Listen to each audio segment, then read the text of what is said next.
Hello, আসসালামু আলাইকুম বন্ধুরা। সেদিন আপনাদেরকে দেখিয়েছিলাম আমি চাইনিজের জন্য সবজি সব কেটে নিয়েছি। আজকে একটু রান্নাটার ভিডিওটা দেখাচ্ছি, কারণ সেই সময় অনেক লং ভিডিও হয়ে গিয়েছিল, সেজন্য একটু এটা পার্ট 2 বলতে পারেন।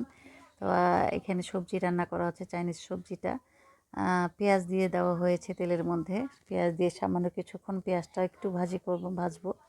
ভেজে সবজি টবজি সব রেডি করা আছে, এর মধ্যে সবজি ঢেলে দেব। তো সবজি রেডি করা আছে যেহেতু, এখন সবজিটাকে ইয়ের মধ্যে পাতিলে দিয়ে দিলাম।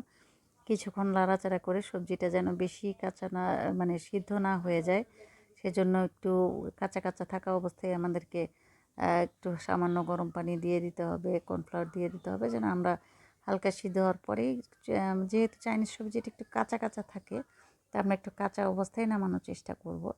তো সামান্য একটু পানি দেওয়া হয়েছে, গরম পানি। এখন এটার ভিতরে কর্নফ্লাওয়ার গুলিয়ে দেওয়া হচ্ছে। কর্নফ্লাওয়ারটা দিয়ে দিলে কিছুক্ষণ নাড়াচাড়া দিয়ে আমরা এই সবজিটাকে নামিয়ে নেব। তো সবজিটা আপাতত রেডি হয়ে গেছে, রান্নার প্রায় শেষ। সবজি রান্না এখন ওই চিকেন ফ্রাই ভাজার জন্য রেডি করেছিলাম। তো এখানে চিকেন ফ্রাই শুধু রেডি করা হয়েছে, ফ্রাইটা আর দেখাতে পারিনি, কারণ সময় কম ছিল, আমাদের রাত হয়ে গিয়েছিল।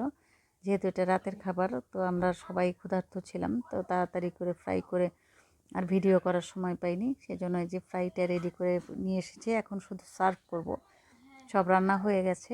এটা সার্ভের সময়ের ইয়ে ছিল ভিডিওটা। তো আমি এখানে দেখাচ্ছি যে চিকেন ফ্রাইগুলোকে আমরা এখন কি করে, রাইসও হয়ে গেছে, গরম গরম রাইস। এখন আমি শুধু পারবো সেই ছবিগুলোই ভিডিও করছিলাম, সেই সার্ভের সময়টুকু। তো এখানে রাইসটা আসলে আমার ছোটো ভাইয়ের বউয়ের জন্মদিন ছিল, সেই উপলক্ষে একটু চাইনিজ রান্না করেছিলাম।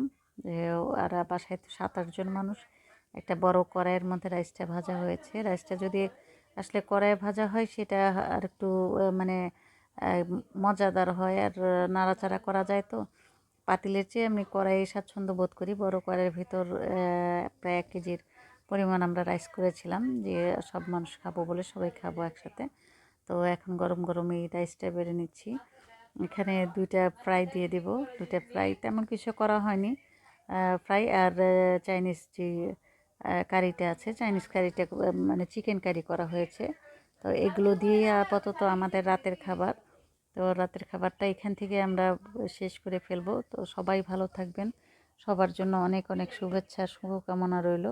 তো এখানে একটু কারিটা যখন চিকেন কারিটা বাড়ছিলাম তখন একটু ভিডিও করেছি। তো দেখেন চিকেন কারিটা অনেক টেস্ট হয়েছিল এবং অনেক সুন্দর হয়েছিল, টেস্টি এবং মজাদার।